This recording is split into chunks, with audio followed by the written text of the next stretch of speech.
Okay. So I got to get you having coffee on it. Today's Parsha Shir is sponsored by Hessi and Mordechai Weitzner, and it's to commemorate the York side of Hessi's mother, Lily Rosen, Le'ayita Bat Zambel HaKoyen, Zechron Libracha. So we thank you for sponsorship, and may the neshama have an aliyah. Okay, so we're learning Parshas Vayeishev. You know the story? Nope. And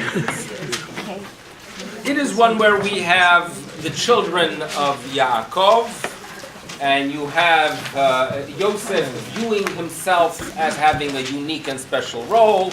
The brothers are uncomfortable with this role, and they decide to take care of it by, they considered killing him, but they went for option B, they sell him as a slave.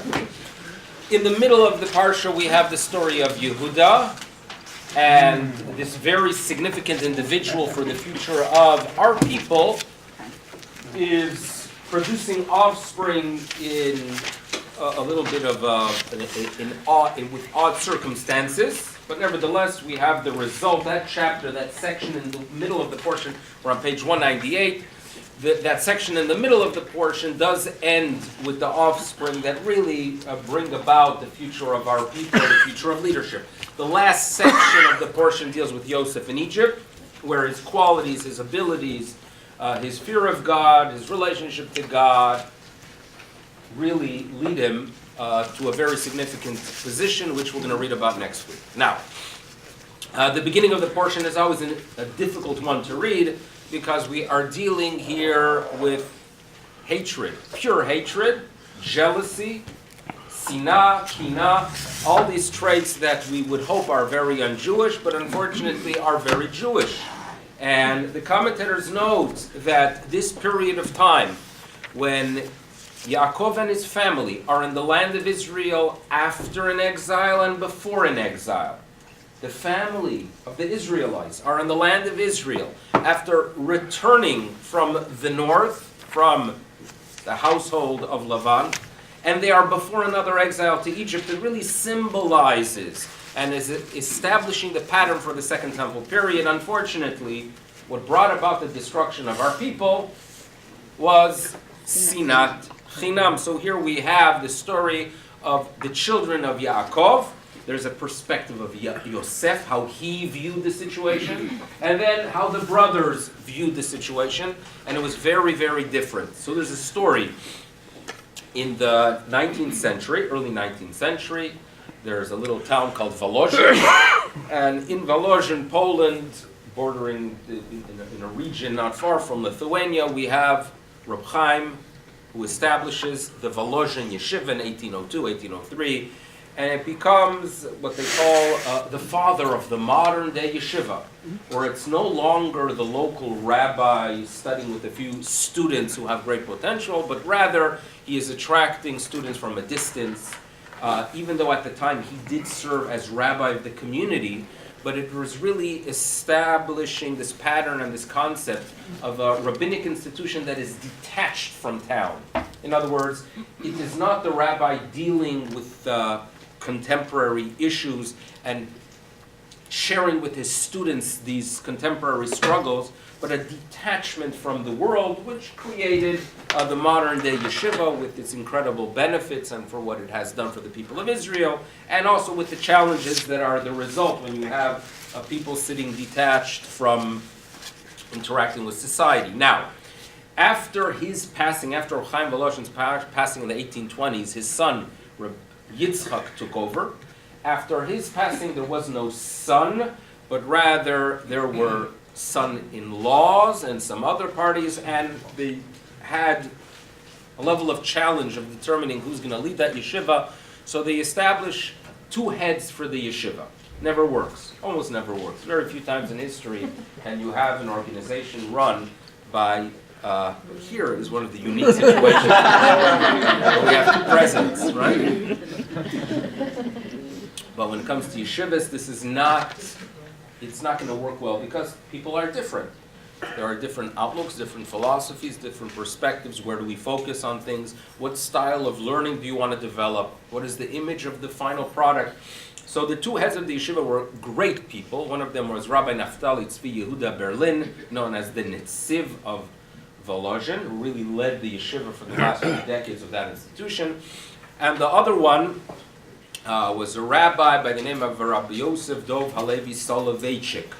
Rabbi Soloveitchik, he was the first of this illustrious dynasty, because his son Reb Chaim Soloveitchik was the one that established really the style of learning that became the norm of the within the yeshiva system for the next 120 years.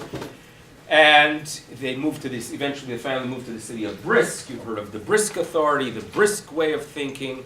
And Rav Soloveitchik indeed was a great man, but to run the yeshiva together with this other scholar did not seem to work well.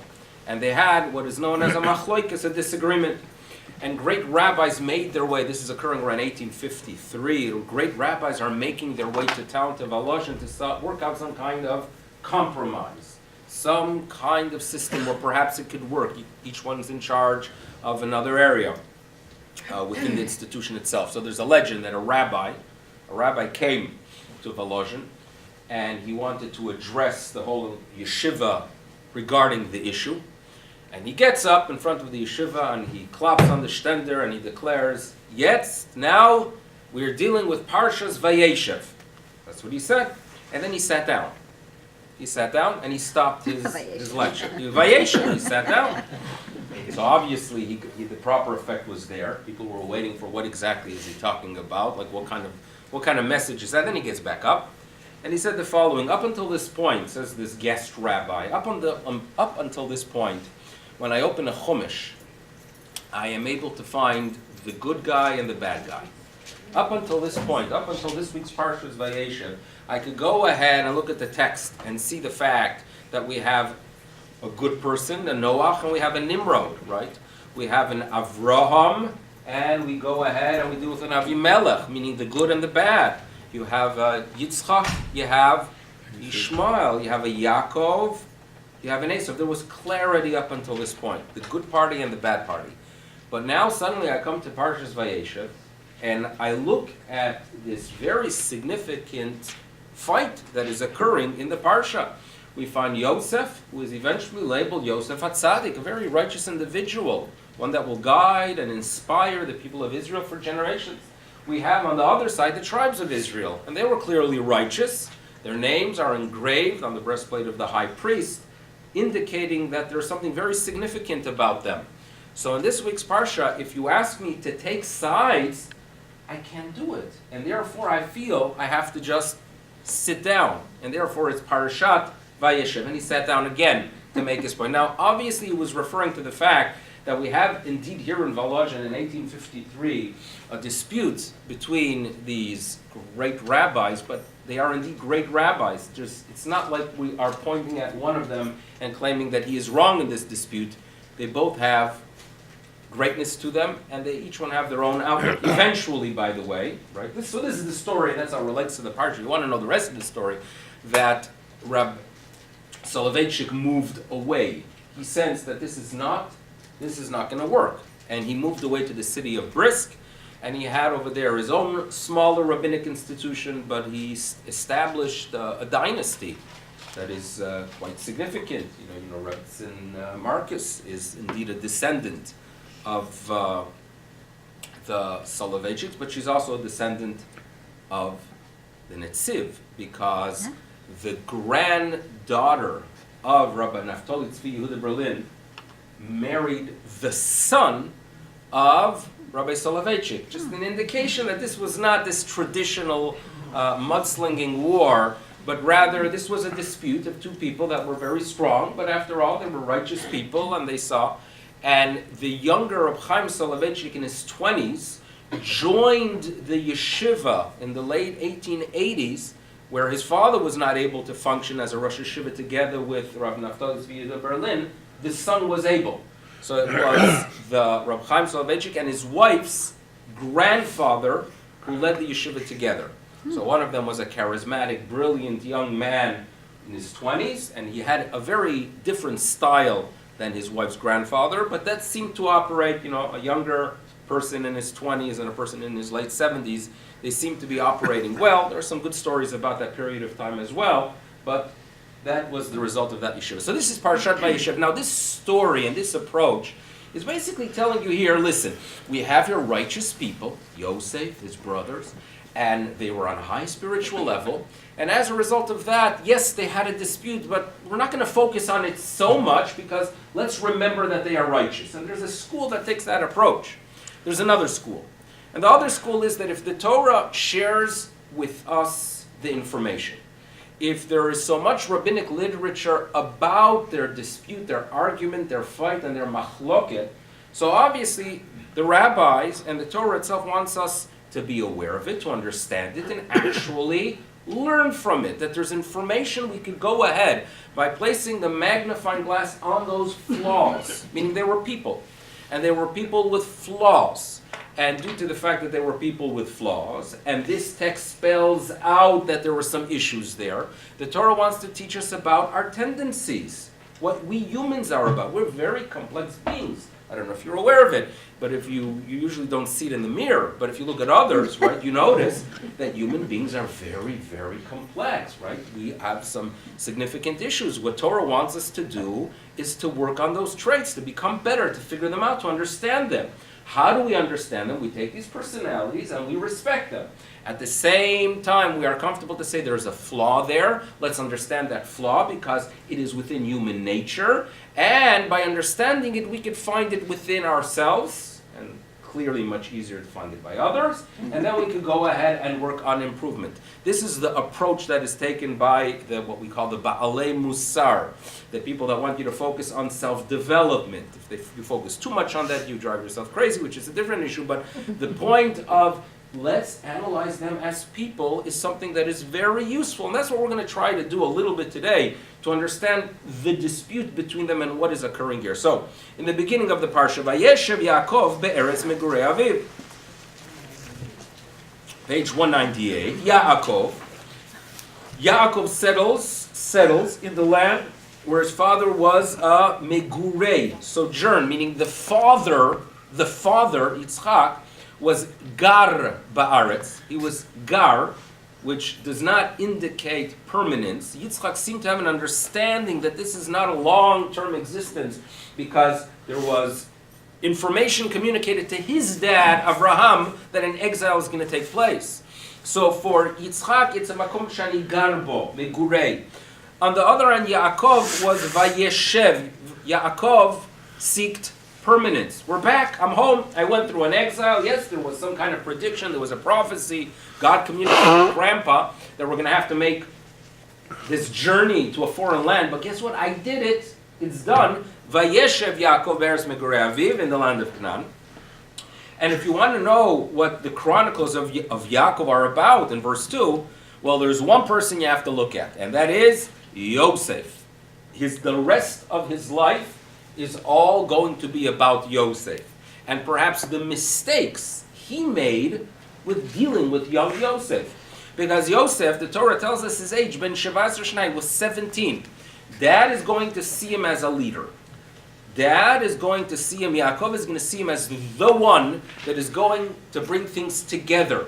And we're going to settle in this land because we have this Yosef and he has qualities of leadership. And what did he do? He was a ro'eh et echav batzon, a shepherd, because that was what the forefathers did at that time. It is a time when you learn about leadership, concern for the individual, concern for the masses. It's a time you can meditate. We find many of the patriarchs involved and the matriarchs as well. And matriarch. Matriarchs as well, correct, Rachel, no question about that, equal opportunity here. V'hu na'ar et bnei bilav bnei zilpan aviv. He was a youth that would hang out with the children of the concubines. But what is crucial here at the end of verse 2 is what Yosef does. Vayaveh Yosef, what did he bring to his dad? Et dibatam ra'ah, evil reports to the father. So he was sharing with his father the flaws of the siblings. So this is already a problem here. Why is Yosef sharing bad information with his dad? What's happening here? So, how does the father deal with it? The Israel ahavet Yosef.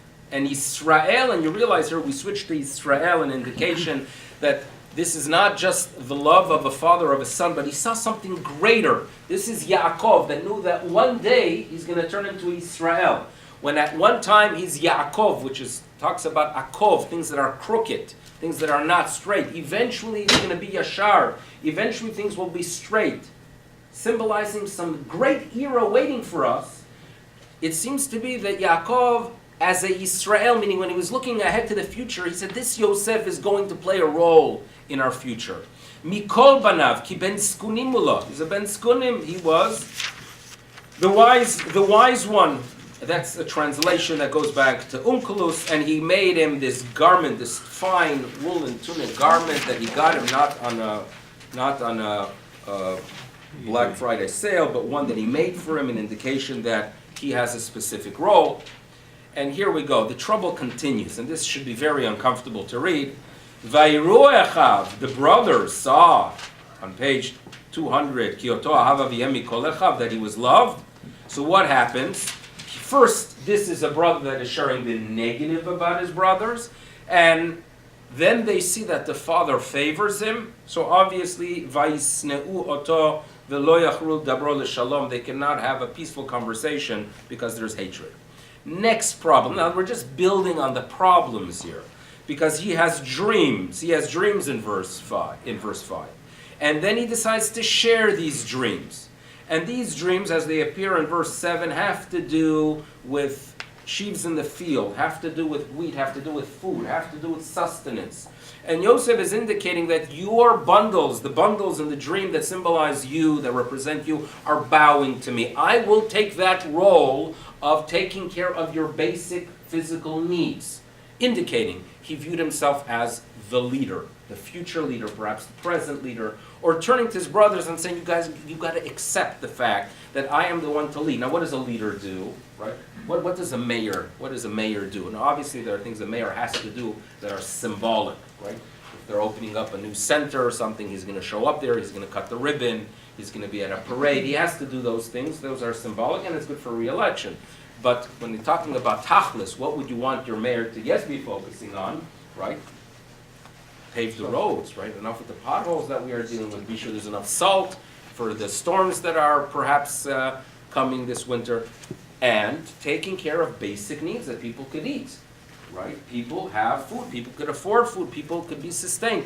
Yosef is saying, I'm the leader. What does a leader do? I am concerned about your physical welfare. That is my role. Verse 8, the brothers cannot accept this. And the brothers say to him, what, are you out of your mind? Are you going to reign over us? Are you going to dominate us? And there is complete hatred. Verse 9, he's sharing with them a dream that is an upgraded version here. While the first dream related to food, here he's dreaming about celestial bodies that are bowing to him. Fine. At the end of page 200, the father eventually says something to him, right? That it can't be done. The brothers are jealous, but the father, the last three words are telling us how Yaakov views the situation. He views it as something that I'm waiting for. Vaviv shamaret hadavar. The father kept the matter in mind, meaning he saw the dreams as indeed something that perhaps something is going to come out of them. Now you know the rest of the story, that he is sold. He is sold. There is hatred, and a very sad chapter that when you comes to the Asara Harugei Malchut that we read about the 10 martyrs that's taking place towards the end and after the destruction of the Second Temple. And the Midrash relates these 10 righteous leaders that were killed brutally by the Romans. The Midrash links it back to the sale of Yosef. Mm-hmm. And this Midrash is telling us, listen, the Jewish people, to survive, you have to be unified. Right? When there's hatred, when you cannot stand the other, you're not going to survive. You know, this is not an entity that could deal with such tendencies. The second temple was destroyed because of Sinat Chinam. It dates back, it relates back, and it's the byproduct of the Sinat Chinam, of the sale of the brothers of Yosef. And therefore the rabbis linked the 10 martyrs to the 10 brothers who sold Yosef. So this is very significant information, but let's try to learn a little bit of a lesson. And we're going to start off by trying to understand what Yosef is thinking, and obviously there's a problem there, and what the brothers were thinking. Okay? Now, any person, any leader that believes that they were chosen by God should scare you. Right? It really should scare you. If there's anyone walking around that God told them that they have a very special role to dominate others, to be in charge of others, they're chosen by God, you should be petrified. Even if God actually told them so. Because you have to know how to communicate it. In other words, there are those who believe that they were chosen by God, and they bring about destruction. You know, I was recently reading about the Shah of Iran. The Shah, the king of all kings. Right? So, it's something that I read. I knew about it as a child, about Iran a little bit, because I was a child in the 1970s. And I do still remember that my dad would get the Time magazine at the time. It was this Kodesh Kodashim magazine called The Time that we would get at the time. And I would not be so interested in reading the articles, right? Maybe today, yes, because they've downgraded the level of writing. But in the 1970s, as a 7-8-year-old, I wasn't interested. But I do remember the covers. In other words, I could still remember the cover when there was the Iran-Iraq war. And there was a picture of a globe with looked like a bomb in between Iran and Iraq, and a big bear and a big eagle looking at it. One of them symbolizing the Soviet Union, and one symbolizing the United States, just standing by. I still remember the cover of Time magazine with the hostages that were stuck in Iran for 444 days. So anyway, during that period of time, you all know about, you remember the Shah. And the Shah had he was chosen by God, by the way. If you asked him, he would tell you straight out, I was chosen by God to lead these people. Now, what does it mean to lead these people, right? He took care of people that were close to him. He took care probably of people in Tehran to some extent, but there were people, you go down the road a couple hundred miles, there were people that did not have clean water and were starving to death. And here's a country that's producing millions of dollars are coming out of the ground a day, right? And you have a population that needs it, right? What would you do? When we talk about Yosef next week and the week after, we'll talk about proper leadership and how to be inspired by Yosef. Because all world leaders, right, this should apply to Iran, it should apply to any country in the world, that if you have natural resources, take care of your people. Not so. The Shah, it seems to be, was not taking care of his people, but when challenged, God chose me. In other words, I'm supposed to be the ruler. So true, there are needs, perhaps we could deal with them, but that's secondary, because my role is because God chose me. Now, that brings about destruction even in a situation where you actually were chosen. As we shall see, Yosef was chosen. Meaning, the dreams. What are dreams? Dreams could be the result of thoughts during the day. In other words, if you go ahead and during the day you are worried about a pack of pink elephants that attack you, at night you might dream about it. Or if during the day there's some sudden occurrence or some thoughts that come to mind, they'll come to mind during the dream. However, in our tradition, there's actually the concept of a communication. There is a concept of prophecy in a dream. So now, after you read about these dreams, we're going to interview the brothers and we're going to interview Yosef. What are these dreams about? So if you interview the brothers will say, yes, he dreamt about leadership because our younger brother simply believes that he is chosen by God. He is chosen by God. And if he is chosen by God, you know what he has in mind? Just as when it came to our father, he had a brother that was rejected. And just as it came to our grandfather Yitzchak, he had a brother that was rejected. This is Yosef, who views himself as the continuation of this tradition, and we are going to be rejected because of his dreams. And our dad is being fooled by this young man because our dad loves him, and we have a problem. Because if we let this Yosef, with his dreams, proceed further, we're going to be lost. We're not going to be part of this nation of Israel. That was their concern of this madman, young man, 17-year-old, who was dreaming big. For Yosef, on the other hand, what was it all about? He believed that he was chosen. You know, there's a concept in Jewish law that I hope it doesn't apply to anyone here or in this generation, that if you have a prophet that has clarity and has a message, he's not allowed to hold back that prophecy. It's called kovesh nevuato, like holding back prophecy. If you have a message from God, you have to transmit it. Now, it could be, by the way, it could apply that if a person has the ability to inspire others, to teach others, to help others, right? And you don't do it, this perhaps could be problematic as well, because we are here for the sake of others. Yosef believed that he was chosen. Yosef believed that his dreams are actually a calling, right? And therefore he shared them. But he was lacking the techniques needed to communicate this idea.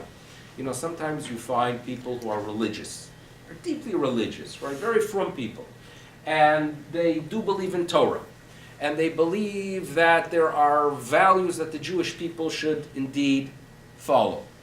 But when they interact with others that don't do it, they don't have the tools, they don't have the wisdom to realize that there's a way how to communicate this, right?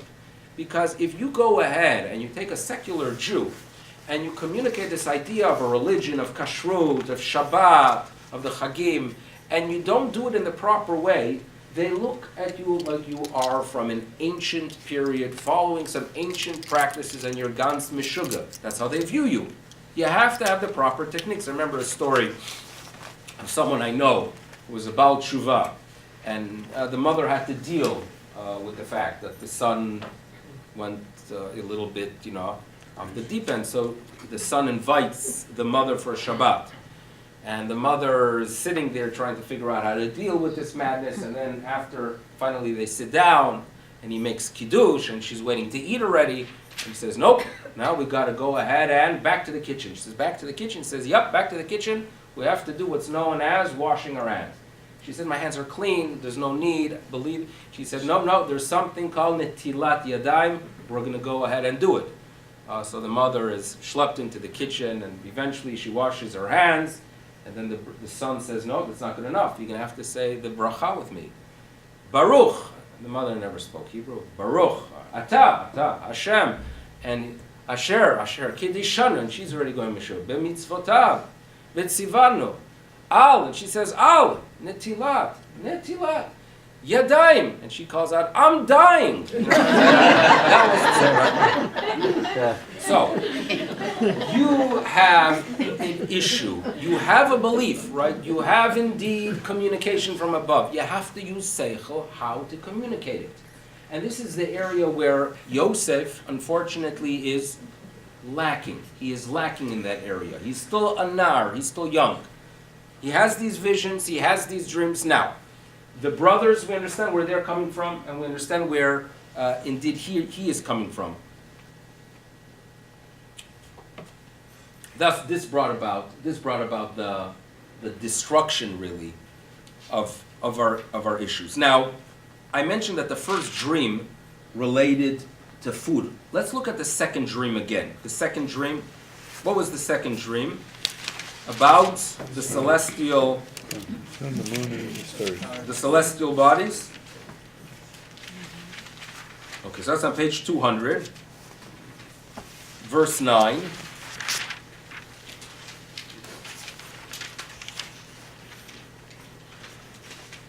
So he tells them, Hine hashemesh, ve'yareach, v'achad asar kochavim, and the 12 stars are bowing to me. So what is it? 11 stars, achad asar kochavim, mishtachavim li. What does it refer to? Let's break it down. Shemesh. Parents. The parents. Parents. Yareach. Okay, father, mother, and obviously the father is telling him, Havon navo ani vimcha v'achecha, your mother's not here. So there's an interesting explanation that a different angle to this dream. And remember, for Yosef, and for us too, these are dreams that are actually going to occur. This is a prophecy. How do I know? Because in a few weeks in a week and two from now, Yosef is going to be in Egypt. He will be prime minister, and he's going to sustain his siblings. So he will be the provider of wheat. That is taken care of. What about the second dream of the bowing? His In other mother words, wasn't alive. it doesn't indeed occur at some time that there's some kind of recognition that Yosef is indeed one where the celestial bodies bow to him? Does this occur? So, an explanation given is as follows. We know that Yehoshua bin Nun leads the people of Israel after the passing of Moshe in the land of Israel. And he creates an alliance. It's not one that he wanted, he was fooled into it, but there was an alliance that was created with the group of people known as the Givonim. There was an alliance. They fooled him, but he was committed to this alliance.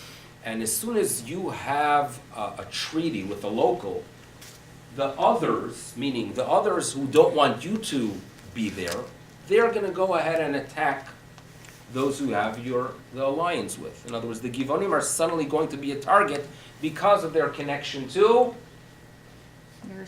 Yehoshua. And that's what happens.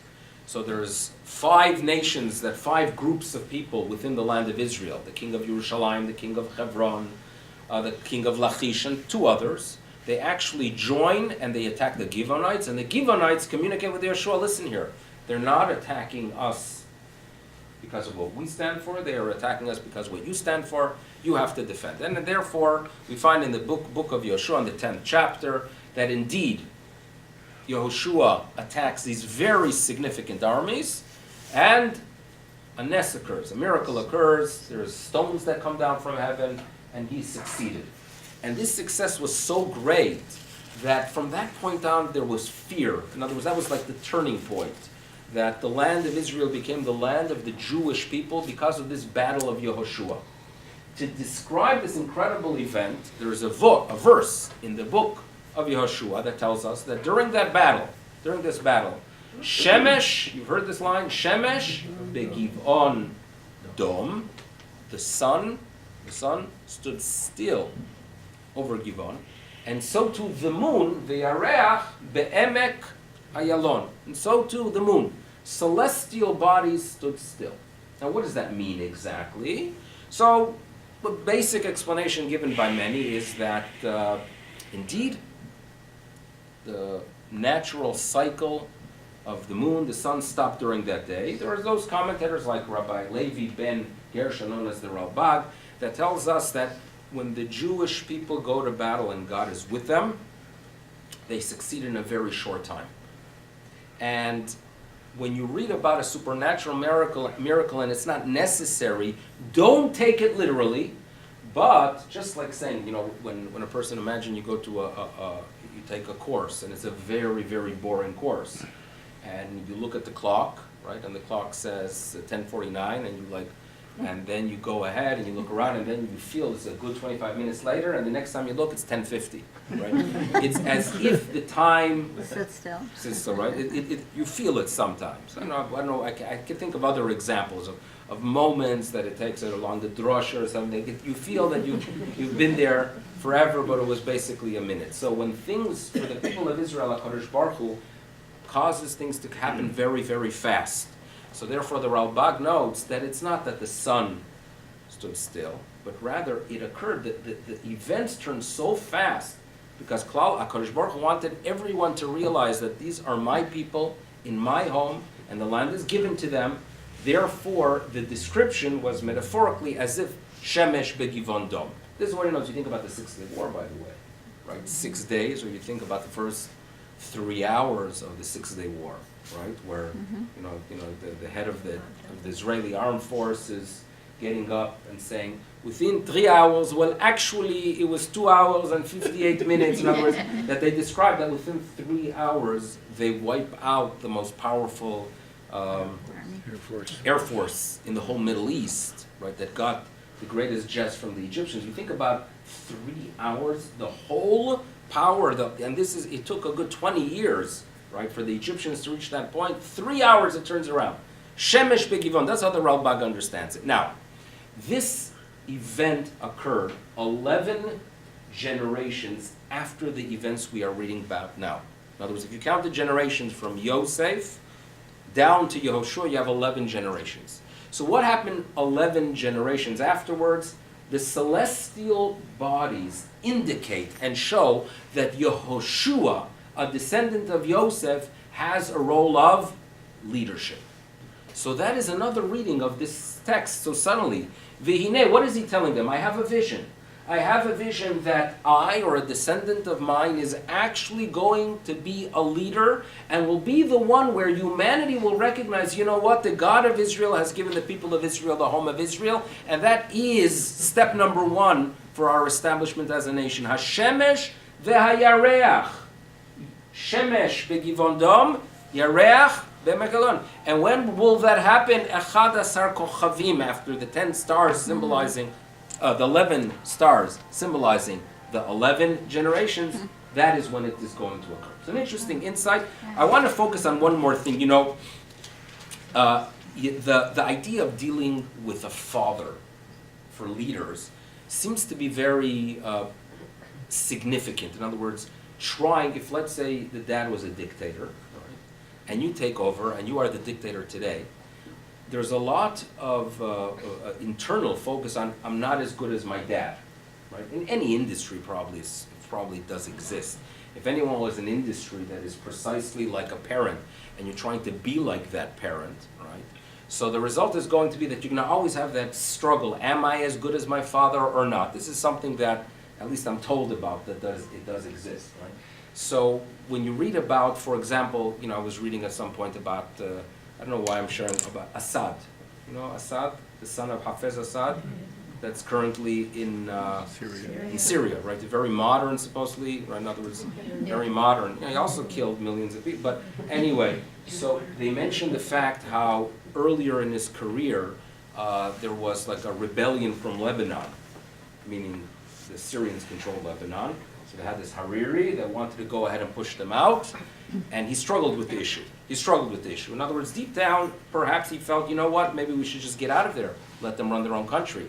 But his concern was, what would my father feel? And how did he know what his father would feel? His mother was still around. And the mother was indicating to him, right, that your dad would never give in. In other words, you can't be weak, you have to be like your dad. And something, you know, when you have that internal struggle, that's really a path that leads you to destruction, trying to impress the father.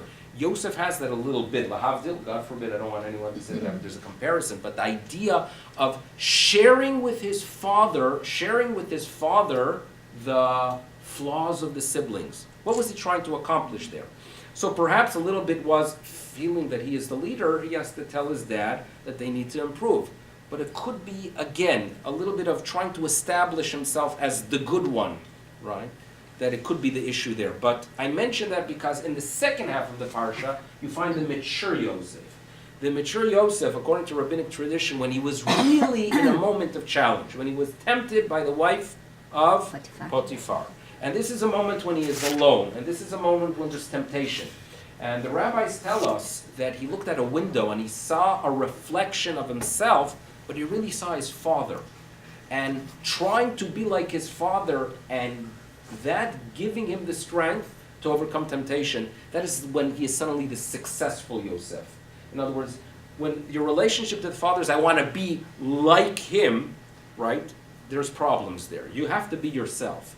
But when a father inspires you to be the best you can, that is indeed a healthy relationship. This is something that we learn here. But there's another individual in this week's parsha that we have to be inspired from, and that is Yehuda. The story, which we're not going to read in detail. I just want to share just two things about that story. Number one, he admitted to a relationship that he was not proud of. And it signifies a strong personality. You know, there are people that unfortunately when they do something wrong, they cannot admit. It's a sign of weakness. Because when I go ahead and believe that my whole identity or my whole essence is what others think about me, And if others think negatively about me, I am a nobody. Admitting is really destroying myself. I can't live with that. A strong personality, a confident personality is the one that could say, you know what? Yeah, no, I made a mistake. I'm going to deal with it. I am still someone. I am still a somebody. Even after making that mistake, I fix it and I move on. That's leadership. And that's Yehuda, by the way. That is Yehuda. And it is shared with us because it's a trait that we want to learn from. One more detail I would like to share with you in this Lodger Parsha, and that is going to be on page 208. 208, his first marriage, that is not really focused on too much, because this is a wife that dies, and the offspring are not the ones that produce the future of this tribe. But look at verse 2. We are told that he reaches a location by the name of Adulam, and he marries a woman. Verse 2, Vayar Sham Yehuda, Bat Ish Knaani. He marries a daughter of a Knaani.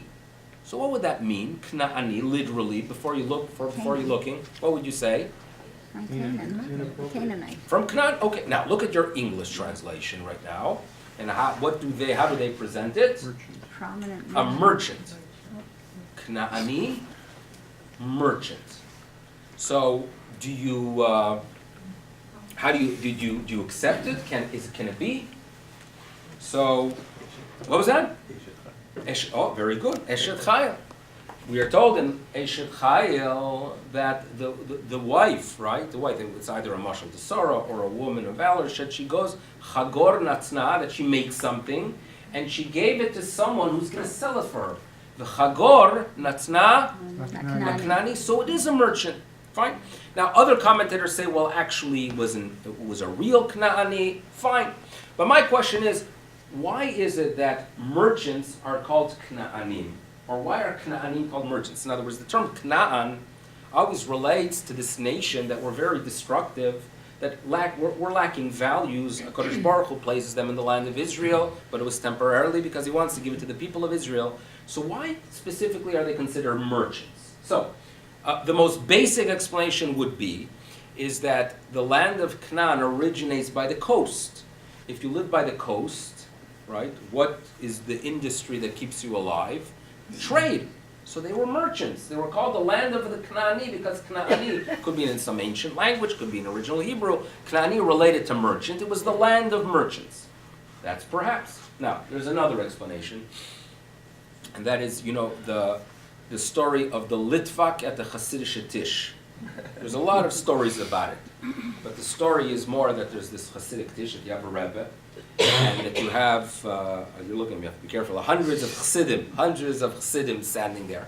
And at the end, all the way on top is a Litvak, right? So what happens at a Tish is that the Rebbe has in front of him 450 pieces of fish, and he takes one. The rest is considered shiraim leftover.